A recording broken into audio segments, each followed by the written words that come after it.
प्यारे दोस्तों, इस कहानी के कल वाले भाग में आपने देखा कि कैसे रानू चिड़िया के भाई ने धोखे से अपनी बहन की जायदाद अपने नाम करवा ली।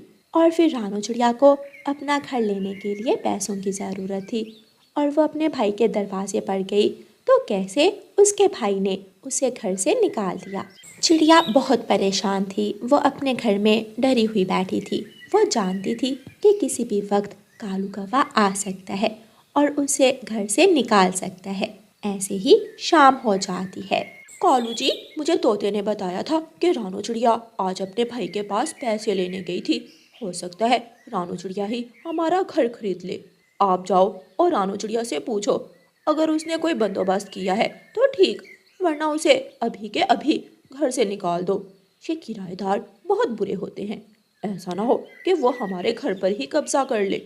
कालू, मुझे कालू कहते हैं। मैं अभी जाता हूँ और उससे अपना घर खाली करवाता हूँ। कालू कौवा अपने घर से निकलता है और रानू चिड़िया के घर की तरफ जाता है।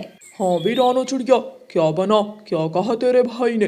कालू भैया, मैं अपने भाई के पास जायदाद का हिस्सा लेने गई थी, लेकिन वहाँ जाकर मुझे पता चला कि भाई ने तो धोखे से पहले ही मेरे हिस्से की जायदाद अपने नाम करवा ली और बेच भी दी। मुझे थोड़ा समय दें। लेकिन मेरे पास समय नहीं है। मैंने तुम्हें बताया था, मैंने ये घर बेचना है। चुपचाप अपने बच्चों को लो और मेरा घर खाली कर दो। इसमें कोई लड़ाई झगड़े वाली बात नहीं है। रानू चिड़िया कालू कौवे की बहुत विनती करती है, लेकिन कालू कौवा नहीं मानता। कालू कौवा गुस्से में आ जाता है और घर के अंदर जाकर रानू चिड़िया का सामान उठाकर बाहर फेंकना शुरू कर देता है। चिड़िया का सामान जमीन पर बिखरा हुआ था। वह अपने बच्चों के साथ अपने सामान के पास बैठी हुई थी। रानू चिड़िया की आंखों में आंसू थे और वो कुछ नहीं कर सकती थी। चलो मेरे बच्चों, अब हमें कहीं और जाना होगा। लेकिन मम्मा, हम कहाँ जाएंगे? हमारा तो और कोई घर नहीं है। क्या हम आज की रात खुले आसमान तले गुजारेंगे? मम्मा, अगर मामा जी हमें कुछ दिन अपने घर में रख लेते तो हम वहाँ चले जाते, लेकिन अब तो वहाँ जाने का भी कोई फायदा नहीं। मामा चिड़िया अपने बच्चों को साथ लेकर उड़ती है। अपना थोड़ा बहुत सामान साथ लेती है और घने जंगल में जाकर एक पेड़ की डाल पर बैठ जाती है। वो बेआसरा थी। रात हो जाती है। उसके पास घर नहीं था जहाँ वो अपने बच्चों को लेकर रात गुजार सकती। रात बहुत ठंडी थी। मामा चिड़िया और उसके बच्चे ठंड से कांप रहे थे। थोड़ी देर बाद कबूतर वहाँ से गुजरता है। रानू चिड़िया को वहाँ बैठा हुआ देखकर कबूतर वहाँ आ जाता है। रानू चिड़िया, आप यहाँ इतनी ठंड में अपने बच्चों के साथ, क्या हुआ? आप यहाँ क्या कर रही हो? कबूतर भैया, कालू कौवे ने अपना घर बेच दिया और आपको तो पता है मैं उस घर में किराए पर रहती थी। मेरे पास इतने पैसे नहीं थे कि मैं वो घर खरीद सकती। मैं कहाँ जाऊँ? मेरा कोई भी तो नहीं।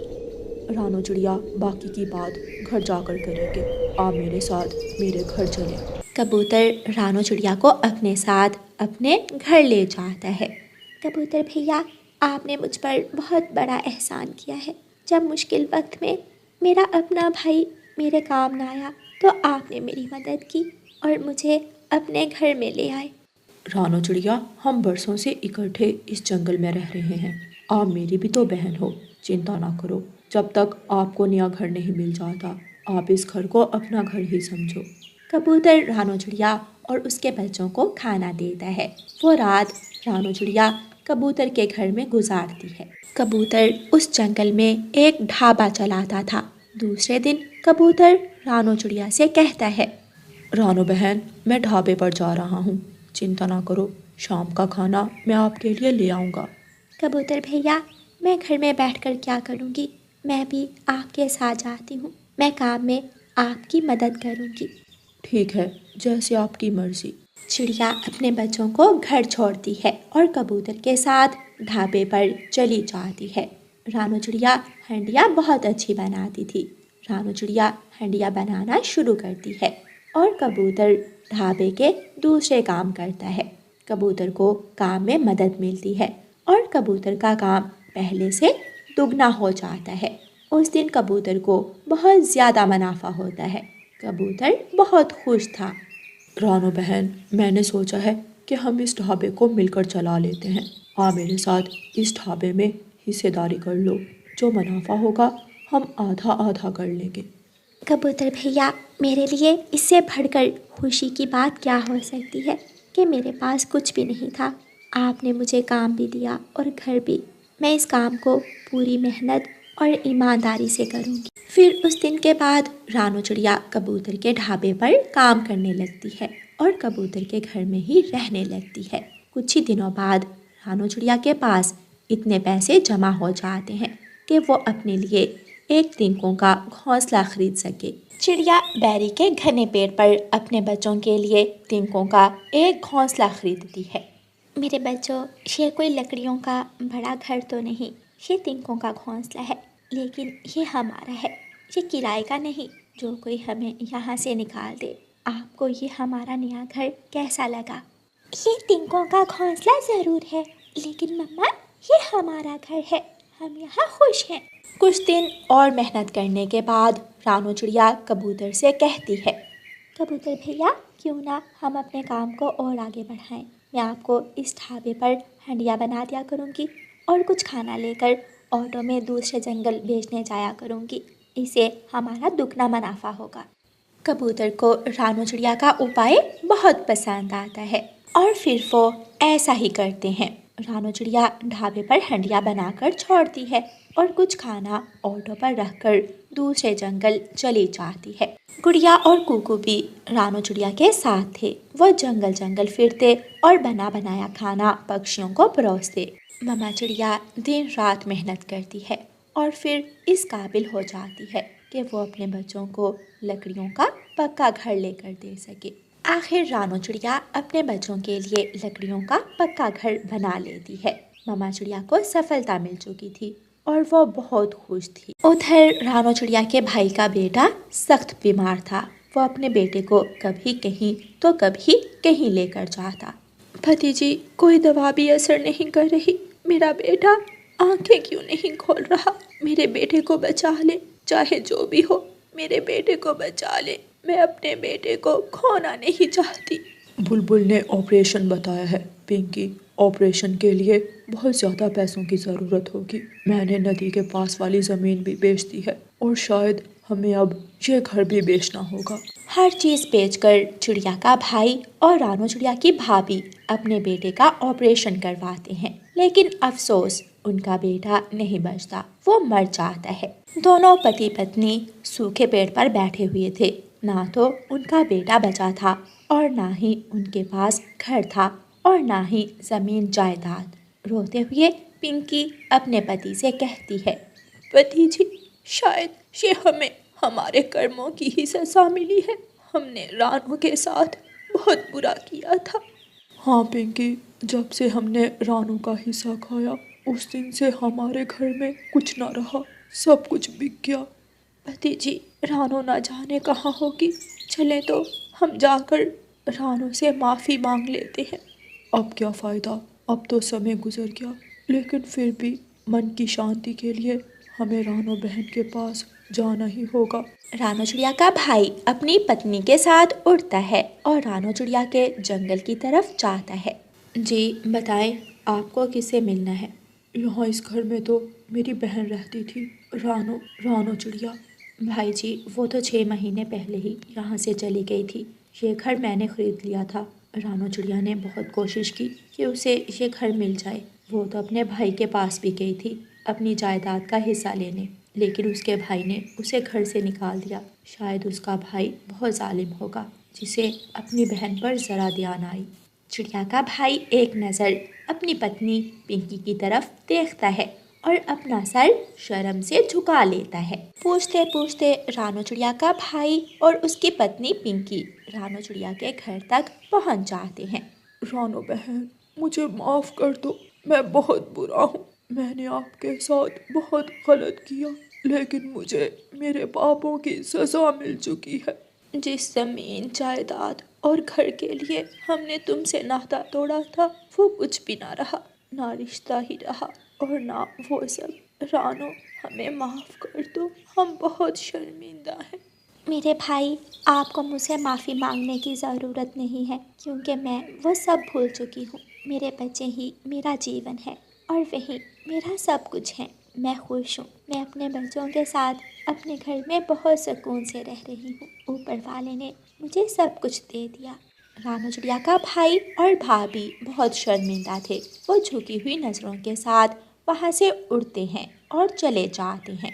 शायद वो खुद को कभी माफ़ नहीं कर पाएंगे। प्यारे दोस्तों, इस कहानी में आपने देखा कि कैसे रानू चिड़िया ने अपनी मेहनत और ईमानदारी से काम करके सफलता पाई और अपने बच्चों के लिए घर बना लिया, और उसका लालची भाई सब कुछ होने के बाद भी खुश ना रह सका। और प्यारे दोस्तों, अगर आपको कहानी अच्छी लगे तो इसे लाइक और अपने दोस्तों के साथ शेयर करना बिल्कुल मत भूलना। आपका धन्यवाद। दूर किसी जंगल में रानू चिड़िया अपने घर में अपने बच्चों के साथ रहती थी। चिड़िया के साथ वाला घर कालू कव्वे और गौरी कव्वी का था। गौरी कव्वी और कालू कव्वे से थोड़ी दूर तोते और कबूतर का घर था। उसी जंगल में गुफा के अंदर एक काली बिल्ली अपनी माँ के साथ रहती थी। काली बिल्ली अपने घर आती है। बेटी मानो, कुछ लाई हो मेरे लिए? हाँ माँ, एक केला मिला था, वो ले आई हूँ। म्याऊं। फेंक दो उठाकर बाहर ये केला। मैं नहीं खाऊंगी केला। तुम हर रोज झूठा वादा करती हो। माँ, माँ मैं तुम्हारे लिए पक्षी लाऊंगी, लेकिन हर रोज केला लेकर आ जाती हो। म्याऊं। माँ, क्या करूं? पक्षी बहुत सियाने हो गए हैं। कोई भी पक्षी अब मेरी बातों में आता ही नहीं है। म्याऊं। मानो बेटी, मेरे पास एक उपाय है। फिर माँ बिल्ली अपनी बेटी के कान में कोई बात बताती है और बेटी बिल्ली बहुत खुश हो जाती है। कैसा लगा मेरा उपाय? म्याऊं। माँ, ये तो कमाल का आइडिया है। अब कल तो कोई ना कोई पक्षी मेरे जाल में फंस ही जाएगा। म्याऊं। फिर दूसरे दिन काली बिल्ली अपनी आंखों पर काली ऐनक लगाती है और अंधी होने का नाटक करती हुई जंगल की तरफ चली जाती है। दूर से ही काली बिल्ली रानू चिड़िया को पेड़ पर बैठा हुआ देख लेती है और चिड़िया के पास जाकर पेड़ से टकराकर गिर जाती है। बेचारी बेचारी अंधी है ये काली बिल्ली तो। चिड़िया जल्दी से उड़कर काली बिल्ली के पास आ जाती है। बिल्ली बिल्ली, क्या हुआ? क्या आपके चोट तो नहीं लगी? नहीं नहीं। क्या क्या तुम तोता हो? नहीं नहीं काली बिल्ली, मैं चिड़िया हूँ। मैं देख नहीं सकती ना, इसलिए पूछा था। काली बिल्ली, अगर आप देख नहीं सकती हो तो क्यों आई थी जंगल में? आपने घर में ही रहना था। मियाओ। चिड़िया, मेरे घर में ढेर सारे गहने हैं सोने और चांदी के। अब तो मैं अंधी हो गई हूँ। मुझे डर है कि कोई चोर मेरा सोना चांदी ना चुरा कर ले जाए। तो फिर आप यहाँ क्या कर रही हैं? म्याऊं। मैं किसी पक्षी को लेने आई हूँ जो मेरे सोने चांदी की रखवाली कर ले। बदले में अपना आधा सोना चांदी मैं उस पक्षी को दूंगी। चिड़िया, क्या तुम मेरे साथ मेरे घर जाओगी? म्याऊं। रानी चिड़िया थोड़ी देर के लिए सोचती है और फिर काली बिल्ली से कहती है, नहीं नहीं काली बिल्ली, मेरे घर में मेरे बच्चे हैं और बच्चे माँ के बिना नहीं रह सकते। मैं आपके साथ नहीं जा सकती। ठीक है, मैं किसी और पक्षी को ले जाती हूँ। काम तो बहुत आसान है। चिड़िया, देख सोच लो। म्याऊं। मैंने देख भी लिया और सोच भी लिया। मैं नहीं जा सकती। काली बिल्ली आहिस्ता आहिस्ता से आगे बढ़ती है। पेड़ की डाल पर तोता बैठा हुआ था। तोता तो काली बिल्ली से बहुत डरता था। काली बिल्ली को देखकर तोता अपनी सांस रोक लेता है। अरे, ये तो अंधी बिल्ली है। चलो थोड़ी मस्ती करते हैं। तोता उड़ता है और काली बिल्ली के सामने जाकर बैठ जाता है। बिल्ली बिल्ली, तुम कहाँ जा रही हो? क्या तुम अंधी बिल्ली हो? म्याऊं। हाँ हाँ, मैं अंधी बिल्ली हूँ। लेकिन तुम कौन हो? क्या क्या तुम कबूतर हो? हाँ हाँ, मैं कबूतर ही हूँ। लेकिन तुम्हारी आवाज तो तोते की तरह है। म्याऊं। वो ऐसा है ना, तोता मेरे घर के पास ही रहता है, इसलिए मैं तोते की तरह बोलता हूँ। कबूतर कबूतर, मैं किसी पक्षी को लेने आई हूँ जंगल में। मेरे घर में ढेर सारा सोना चांदी है और मैं अंधी हो गई हूँ। लेकिन काली बिल्ली, तुम यहाँ किसी पक्षी को क्यों लेने आई हो? इसलिए कि मुझे डर है कि कोई चोर मेरा सोना चांदी चुरा कर ना ले जाए। जो मेरे साथ जाएगा मैं उसे अपना आधा सोना चांदी दे दूंगी और उसे अपने साथ अपने घर में रखूंगी। मियाओ। तो फिर आप आगे जाइए, आगे एक कौवी और कौवा रहते हैं, वही आपके साथ जा सकते हैं। मैं कबूतर नहीं हूँ, मैं तो तोता हूँ और मुझे तुमसे बहुत डर लगता है। मियाओ। बहुत शरारती हो तुम तोते। मुझ जैसी अंधी काली बिल्ली से मजाक करते हो। क्या कोई अंधों से भी डरता है? मियाओ। मुझे पता है कि तुम अंधी हो, लेकिन फिर भी मैं तुम्हारे साथ नहीं जा सकता। काली बिल्ली वहां से चलती है। काली बिल्ली कौवों के पास चली जाती है। काली बिल्ली गोरी कौवी और कालू कौवे के पास जाकर वही बात करती है। म्याऊं।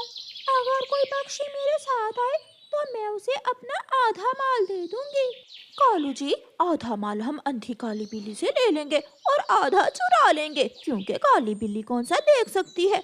बात तो ठीक है गौरी, तुम ऐसा करो, काली बिल्ली गोरी कौवी को अपनी गुफा के पास ले जाती है। काली बिल्ली, कहाँ है आपका घर? क्या यहाँ कोई गुफा है?